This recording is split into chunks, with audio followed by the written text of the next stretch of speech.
We did try to negotiate with the Chinese kind of a distinction between types of spying, right? So the U.S. basically said there's good spying and there's bad spying. And briefly, it looked like the Chinese agreed, but in the end, they did not. I'm Stan Christensen, and this is All Things Negotiation. Today, my guest is Adam Segal. Adam is a senior fellow at the Council on Foreign Relations, where he's the Ira Lipman Chair of Emerging Technologies and National Security. He's an expert on cybersecurity and cyber warfare. In our broad-ranging conversation today, we talk about the role of negotiation in everything from election interference to cyber warfare to spying. We talk about China. He's an expert on the Chinese military. We talk about the comparison between our military and the Chinese military and how things would shake out in a war in Taiwan and how we might negotiate to avoid that war. I think you're going to enjoy the conversation. Welcome to the podcast, Adam Segal. Thanks for having me. I've been really excited for this conversation. Cybersecurity and China are two topics that you study and have been a practitioner in areas related. And so we're going to dive into both today. As I was preparing, I went through your recent report where you were a co-author titled Confronting Reality in Cyberspace. And you paint a fairly dim picture of the internet and what's happened as a result of the internet. It sort of feels like we started off very optimistic that this would be this democratizing force that would help the world economy, that it would help with national security and international security. But it has largely failed us on that. What happened? Did we sort of create, so much of this was created in the U.S. Did we create Frankenstein and what went wrong? And is there anything we can do about that? Yeah, I think that's exactly right. The opening sentence and the headline of the report was the global internet is dead, basically, that we are entered a fragmented internet. It happened for several reasons. One was that, we never essentially convinced a number of countries that have real capabilities that a global internet was in their interests. From the beginning, countries like China and Russia and Iran, North Korea, and others thought, why would we have a completely open internet? That doesn't really make any sense. And we've never really managed to persuade them differently. And they have moved in ways to control the internet in ways that we somehow didn't think they were going to be able to control. I think that was the main thing. The other thing that happened was we really had a kind of very optimistic sense that the spread of technology on its own would bring good, and that we could kind of rely on, big tech platforms to go out and kind of do the right thing, and that would kind of lead into positive things. And that didn't always turn out to be the case either. One of the recommendations you make in your report is that we need to actually, through diplomacy and negotiation, reach out to other countries. How would we do that? What would be the substance of those negotiations? Yeah, I think the report and the State Department strategy that I later worked on, those are really focused on kind of expanding the number of countries that are as open as they can be. We don't think we're going to convince the Russians and the Chinese, but there's a number of, huge internet countries, Indonesia, India, South Africa, Brazil, that we want to convince that, well, actually an open internet is in your best interest.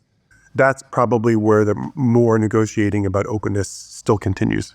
You mentioned earlier that the internet has actually maybe benefited some of the countries that we wouldn't call our allies, that they've used it for nefarious purposes. Well, China's a great example, right? China certainly benefited from economically, right? Global supply chains probably would have not developed as quickly and extensively as they did without, the internet and global communication to support it. Chinese tech firms, grew and learned from their foreign competitors. China has managed to use the internet and cyberspace to launch cyberattacks. That it's managed to steal a huge amount of intellectual property from companies in the West. China can promote its views globally in a ways that it couldn't without the global internet. So I think those are all ways that it's really managed to exploit a much more open internet. You mentioned attacks, and let's dive into that a little bit. And most of our listeners won't be experts in cybersecurity, so maybe we can break it down a little bit. I was interested as I prepared for this podcast how many cyber attacks there actually are that I wasn't even aware of. And for some reason, these very egregious attacks don't necessarily rise to the level of the media and public consciousness. Probably because, people aren't necessarily being killed in the short term, and that's an easier way to measure the intensity of an attack. But maybe give us some examples of why we, just as individuals, should care about cyber-related risks. Yeah, I think as individuals, most of us know about our personal information being available on the internet. That usually happens because of an attack or a leak, or somebody gets into a system and then tries to resell that data. I think, as you said, most of us are pretty cynical about that. Like, it's happened, I have to, pay for, my credit reporting, and it's a hassle, but it's not it doesn't hugely affect us. Although, of course, if you have money in Bitcoin and someone's stolen that, or you have a small company that's been subject to a ransomware attack and you've had to pay, a ransom in tens of thousands of dollars, you're probably going to feel that much more directly. So I think that's the way that most people would feel it, kind of on a financial cost. As Americans, we probably want to be worried about an attack that China or Russia might launch in case of a conflict, right? If a war were to break out over Taiwan, the Chinese have made it pretty clear that they'd want to do an attack that could affect our everyday lives. They might turn off the lights. They may disrupt traffic or travel and things like that. And then this finally is just the information and news that we get. Often that's distorted by foreign actors too. And as Americans, concerned about our democracy, we want to be worried. We're going to be worried about that as well. I was just amazed at some of the kind of national level attacks that have happened. Which are the ones, say, in the last 10 years that people may not be familiar with, that either Russia or China or another actor affected on our country that really did make a difference, but didn't rise to the level of consciousness? How bad is this stuff of what's currently going on? I mean, I think most of the attacks that really had a big impact have been reported and reached consciousness, right? So, for example, from a spying perspective, the Chinese hacked into the OPM, the Office of Personnel Management, and managed to take the records of at least 22 million U.S. government employees and get all their background information, and that was well covered. I think probably just the kind of accretion of attacks on U.S. tech firms and the U.S. defense industry base, those things, are reported. Most people probably don't pay that much attention to it. Over time, that's had a pretty big effect. If we break down kind of the umbrella of cyber into, cyber attacks, election interference, spying, and maybe we'll start with spying since you bring that one up. I mean, this sort of feels like, wink and a nod. We spy on China, we spy on Russia, they spy on us.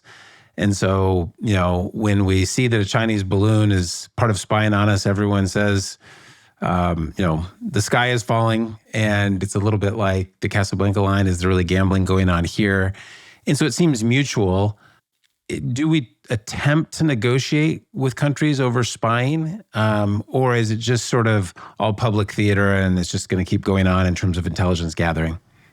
Yeah, I think you're exactly right that most spying, especially if it's what we would call kind of political or military spying, is everybody does it.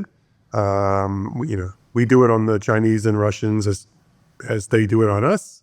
And we don't really try to negotiate about that. But we did try to negotiate with the Chinese kind of a distinction between types of spying, right? So the U.S. basically said there's good spying and there's bad spying. The good spying is the spying that we do and you do, which is the political military spying. Everybody does it. The bad spying is stealing intellectual property. So hacking into private companies, stealing their business secrets or their industrial trade secrets, that's bad spying, right? You shouldn't do that. We don't do that. And so the U.S. tried to kind of create that understanding with the Chinese, negotiated, tried to put pressure on China. And briefly, it looked like the Chinese agreed, but in the end, they did not. Interesting. So we attempted to negotiate with them. It didn't work out. They said we want to do good spying and bad spying. Yes, essentially, the U.S. kind of upped the pressure on China and started calling China out for these hacks. It was President Obama at the time, raised it directly in a meeting with President Xi Jinping. And the U.S. started leaking stories that they were going to sanction some high-level Chinese officials, probably some Chinese state-owned enterprise. It was right before Xi Jinping's first visit to the United States. So the U.S. had some leverage there. The U.S. made it clear that it was going to kind of ruin the visit, basically keep on raising the spying issue. And the summer before that visit, in August, the Chinese sent a representative, and they basically said, okay, we agree that we are no longer going to conduct this good spying. And in September, when Xi Jinping came, he and President Obama announced an agreement in the Rose Garden that both sides would neither support nor tolerate cyber-enabled industrial theft. And so everybody's like, oh, this negotiation worked. The Chinese then turned around and signed similar agreements with the British and the Australians. They signed an agreement that said the same thing at the Group of 7 and the Group of 20. And for that first year, there seemed to be a decline in Chinese industrial espionage. And then after that year, it back up, and now they're back pretty much to where they were before. Is there a way, I don't want to beat a dead horse here, but is there a way to delineate good hacking versus bad hacking and come up with some objective criteria? Or, we shouldn't just roll over on this. It feels significant enough that the bad hacking and the bad spying, creates more of a rift and a more difficult relationship. So I'm looking for some optimism here, what we might do differently. Well, it's hard, right? Because U.S. has some allies that do this, right? This is not a widely accepted norm that states shouldn't steal intellectual property. South Koreans, the French, the Israelis, and some others probably do it as well. So it was always, in some ways, that the fact that the U.S. does it is reflective of the U.S. system, right? If the U.S., for example, is going to steal intellectual property, who are we going to give it to? We don't have national champions. We can't, you can't give it to Cisco and then not give it to Juniper or somebody, right? So that's always been a problem. I think the spying issue, probably we cannot, come to an agreement. We should continue defending ourselves better. We should continue trying to convince other countries. I don't think we should roll over, but unfortunately, I'm going to be pretty pessimistic that there's any agreement we can do about that. There are other things, as we've alluded to, about other things in cyberspace, other types of cyber attack that are, going to be more destructive and more threatening. That those negotiations, we have made a little bit of progress, and we need to continue in that space. Okay, and before we get to that, the second recommendation in your report was, hey, let's maybe consider being more disruptive in our own attacks. Say more about that. So is this tit for tat from a negotiation perspective, or what would you like to see happen there? Yeah, so I think the report was referring to what the Defense Department and Cyber Command call defending forward. So the idea is that defense alone in cyber is not enough, and you just can't wait for the attacker to get to your networks. You have to make it harder for them outside and other places, and part of that is disrupting their infrastructure. If we think of these big cyber attacks that do affect the country, and I would even include some of the corporate ones, the attack on Athena Healthcare, maybe you can tell us a little bit about that for our listeners. Should we respond? What should we do besides just playing defense on a big thing like that? Yeah, so we call China out. We try to convince other countries that China is bad for doing this. But, the U.S. is in a weird position for this because if you remember, the NSA contractor, Edward Snowden, a lot of the things that he disclosed seemed to show that the U.S. was collecting huge amounts of data. And so, other countries probably don't think the U.S. has a lot of legitimacy about saying you're collecting too much data. So in spying, you're not optimistic that we could negotiate to a better place. In cyber attacks, you and I had a conversation once about the idea that maybe building trust over time incrementally, and you did some work that related to that. Can you talk about that and any prescription you'd have for, because to me, these are more of a big deal. And I think that we should care. Yeah. So this is actually, a lot of this has been in the news recently. U.S. government has called out a couple of operations that are called Volt Typhoon, which are Chinese hackers in critical infrastructure looking to prepare for a destructive or disruptive attack. So again, if there was a war in the Taiwan Straits, then China would want to kind of remind the U.S. that, you're not going to be completely insulated or slow U.S. decision-making down. Now, I think there are some shared interests here about understanding how countries use those weapons, right? Because you don't want to have a spillover into into a shooting war. If you think, well, I can just send you a signal in cyber, I think it's pretty limited and, you should just get the message that we're serious about this. If I don't understand that message and I decide to respond, with actual shooting, then the cyber attack is in many ways a failure. So we kind of have to understand with the other side, what's a red line? Are there certain targets that we consider off limits? And so there's been some slow negotiations at the UN, what's called the Group of Government Experts, that begun to talk about some of the behaviors in cyberspace that we all agree on. But they really have not gone far enough. And there are some kind of fundamental differences in understanding of how you would use these weapons and what the signaling means between the China and the US that we really need to talk about much more clearly. What should, in your view, be the red lines? Yeah, there are some that I think people have highlighted that are pretty widely accepted. So, for example, our nuclear command and control systems. Those probably, we would both agree, should be off limits, right? Because if I see you even doing something very little in that, I'm gonna worry that you're gonna try to take that offline. With AI systems now, especially AI systems that are, again, going to be used for perhaps autonomous systems or for military systems, those are going to be hackable. And so, again, health systems, things like that.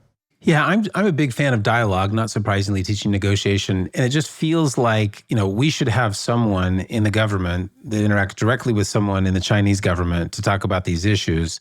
How does that currently happen, or is that person there? So in the Obama administration, in the beginning of the Trump administration, there was an official dialogue. But, part of what happened was these discussions, the U.S. tended to bring some high-level decision makers and some operators. So some people that actually, did hacking operations.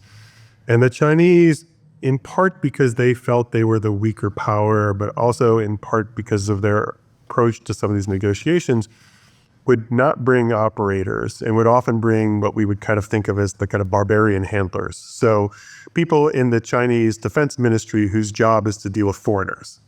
So they didn't really have any technical expertise. And so the discussions weren't really all that helpful. Now, as relations with China got worse under the Trump administration and Xi Jinping, those negotiations stopped. So there is discussion, I think, now about trying for them to happen again.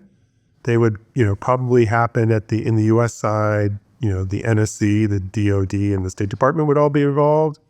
And on the Chinese side, we would hopefully get somebody, from the PLA, the People's Liberation Army, but also somebody close to Xi Jinping and the party.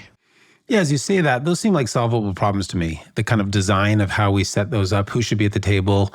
It seems like we've had some misfires, but I'm just surprised that more isn't done because cyber feels urgent as opposed to just important to me. Would you agree with that? Are you comfortable with the kind of what seemingly relaxed pace to how we work out differences with China on cyber? No, I think I agree with you. I think that it's definitely urgent. I definitely think the speaking is better than the not speaking. I think the issue has really been just the cratering of the relationship, right? And also from a kind of domestic politics perspective, right? Being hard on China is a winning position. I guess my feeling, so there's a lot of chest beating and tariffs. And to me, having a behind the scenes dialogue is not mutually exclusive from chest beating and tariffs. And so it just feels like that's an oversimplification to say we're tough on China, therefore we can't be in dialogue. I mean, we always have been tough on Russia throughout the Cold War, but we always had good dialogue on issues that are parallel to this. So it feels to me that we should be doing this no matter what the state of the politics are domestically, no matter what the state of the relationship is, because to not be engaged is a mistake, because unless you're at the negotiating table, there's no chance that things could get better.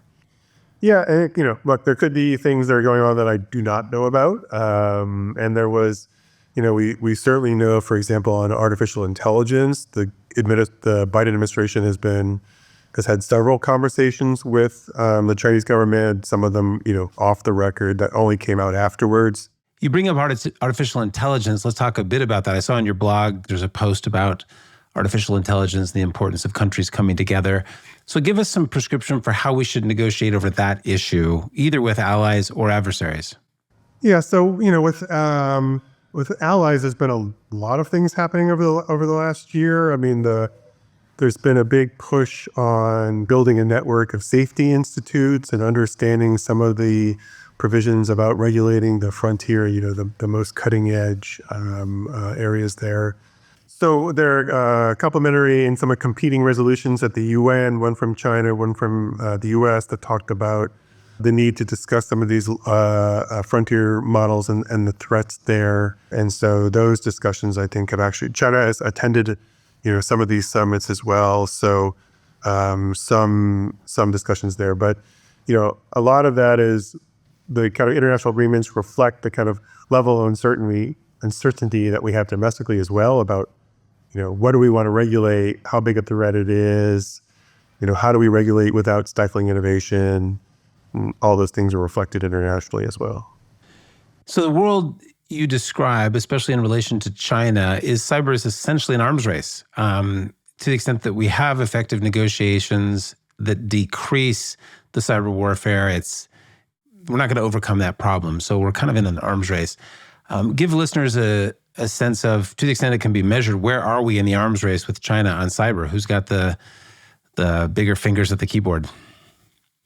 Yeah, it's really hard to know, right? Because nobody, how do you measure cyber power? I mean, we know, for example, that the U.S., has a cyber command of around 6,000 people, and the budget has gone up over a number of years. I mentioned these defend forward operations, so we know some of that. We don't really know how many hackers there are in the People's Liberation Army in China, but if you have to assume it's orders of magnitude bigger just given the size of the country. And also we have hackers in the Ministry of State Security and the Ministry of Public Security in China, plus contractors. Technologically, my assumption is the U.S. is still ahead, but there are some measures that the Chinese hackers are getting much more sophisticated. So one of those measures is what's called a 0-day hack. So 0 days mean that the defenders have had 0 days to respond to it, to defend against it. This is brand new. It's been recently discovered and exploited. China used to use, you hold on to those, right? You want to use them for something really important. You don't want to use them for just any hack. China, for the most part, didn't use that many in the old days, and the number of those 0 days that it's using are going up significantly over time. So they're increasingly becoming kind of more sophisticated. But, from the little bit we know from the Snowden disclosures about U.S. capacities, which are almost a decade old, I have to assume the U.S. is still, probably leading in this space, although China, given, its technological advances in AI and semiconductors and quantum, has probably closed that gap significantly. So if I understand that correctly, we have 6,000 people in the U.S. military who are essentially the cyber wing. We're conducting cyber warfare through those 6,000 people. Just say a little bit more about that. Those are some of our best and brightest computer scientists. Who are they? What are they doing? Yeah, so, a lot of, they're drawn from the services. So, right, the, Army, Navy, Air Force, Marines all have their own cyber divisions. There's been some debate, every once in a while you'll see a bill or a think tank report that says we should have a separate cyber force, right? We should have a separate cyber academy or digital academy to train people specifically in these skills. But so far, the Defense Department has argued that we don't need that. We can gain the expertise from, the services. Okay, well, let's talk more about China, because that's another area of focus for you. Listeners would probably be interested in your perspective on, relative military strength currently. What does that look like in the future? Where are we versus China in terms of the size or however you'd measure effectiveness of the military if we did go into a conflict? Yeah, I mean, size-wise, right, the Chinese have essentially kind of past the U.S. In that space. Now, qualitatively, the U.S. is probably still ahead technologically in a number of these platform spaces. The U.S. has been pretty much fighting constantly for 30 years, so that is going to have a huge impact. China hasn't fought a war since 1978 against Vietnam, and it did very badly in that war. So we don't really know how the Chinese military is going to operate, but technologically, the Chinese and, training, all these other things have closed the gap significantly. Let's war game Taiwan. Our current policy is essentially, as I understand it, strategic ambiguity. Do you favor that policy from a negotiation perspective, or do you think we ought to do things differently with the Chinese over Taiwan? Yeah, so the advantage of strategic ambiguity, which is essentially the idea of where the U.S., because the Taiwan's Relation Act, which guides U.S. policy, it's not a defense treaty. It doesn't say that the U.S. has to come to Taiwan's defense. The positive from my perspective is it allows us to both deter China and assure it at the same time, right? So what is China most concerned about? It's worried that Taiwan will declare independence, right?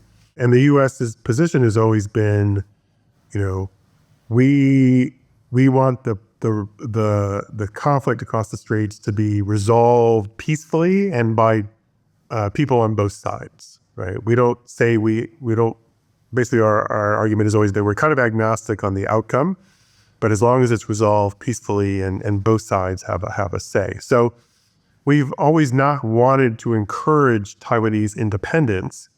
Because that would, provoke a war that we don't want. But we still have to deter China, right? We have to tell China that if you launch the attack without provocation, we are going to respond. So I think strategic ambiguity allows us to continue to do that. I think what we have been doing, starting under the Trump administration and continuing in the Biden administration, is we have to make sure that Taiwan can defend itself, right? And, the lessons of Ukraine are that Taiwan, focusing on big platforms is probably not the way to go, right? We want to make sure that Taiwan can turn itself into a porcupine, as the phrase goes, right? But we don't want to needlessly provoke China over things that don't increase Taiwan's defense. So, sending high-level government officials to Taiwan does very little for Taiwan, both politically or militarily, and just needlessly provokes China.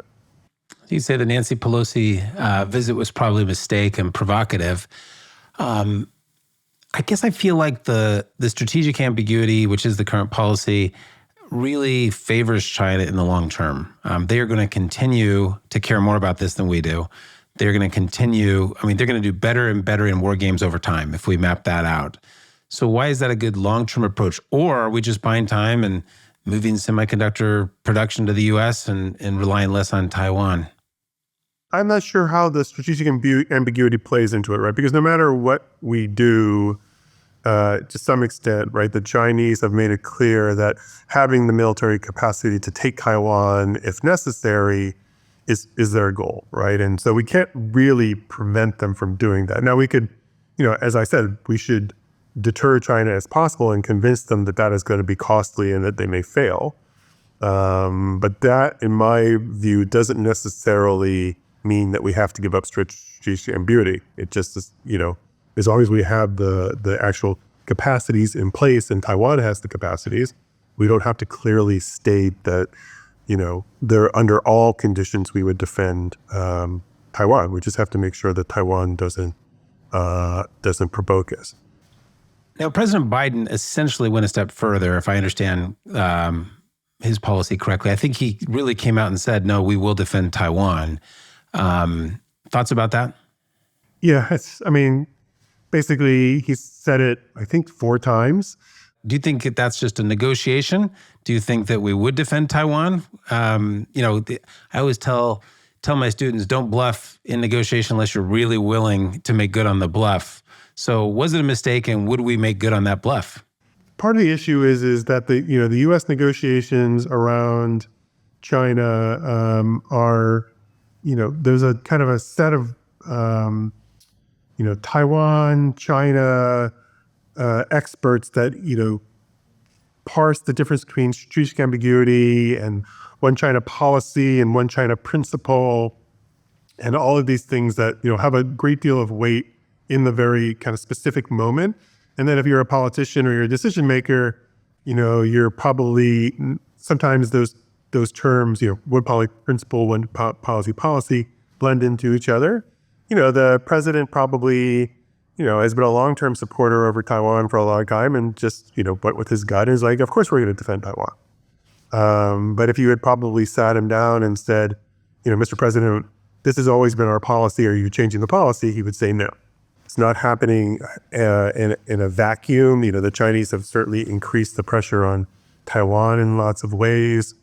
The Chinese, for a long time, used to recognize the kind of intermediate line in the straits where they wouldn't send Chinese planes over. Now they ignore that line completely. They did lots of military exercises around Taiwan they hadn't done before. So I think we have both sides kind of engaged again in this worst possible world where we say we're doing the same thing, but in fact we are upping the kind of operations that we do. That feels dangerous, as you describe both sides escalating and saying they're not escalating. What would be your advice to the State Department in terms of de-escalating? Yeah, again, it's one of these spaces where kind of speaking past each other, right? So the U.S. has basically said, look, if you're going to fly a plane next to a U.S. Plane that's conducting operations near you, we should have certain agreements about how you behave, right? How close you get to each other, how you approach. This is how we did it with the Soviets. And, this is the way we can make sure that nothing, bad happens, right? If you remember, we had an incident where a U.S. spy plane was, hit by a Chinese plane, had to go down in Hainan, and the crew was held. So let's not have that again. And the Chinese are like, no, we're basically, you just want an agreement so you can do these operations. And in many ways, we want to make it more dangerous for you so you don't do these operations. And so we've, had a really difficult time kind of having those discussions, because we basically say, international law says we're allowed to conduct these operations. And the Chinese, basically say this is violating, a core interest. Okay, so your prescription, just to finalize here, is more negotiation, more talking is better. The current course of escalation with China, even if it's just microaggressions, to borrow that metaphor, is a mistake, and that what we ought to do is be in more dialogue and negotiate more effectively. Well, I would say both. Okay, well, I think that's a great place to wrap up. Adam Segal, thanks so much for all your wisdom. Really enjoyed the conversation, both about cyber and about China. I'm sure the listeners learned a lot. Thanks for having me. It was a lot of fun. Thanks for listening to All Things Negotiation. Please subscribe to the show on Apple, Spotify, or YouTube. If you enjoyed the show, tell a friend, and be sure to engage with us on social media. Your likes, comments, and reposts make a big difference and help others find the show. The show was produced by Ezra Trupiano, original music by Peter Breinhold, and designed by Aubrey Benson. Thanks for listening.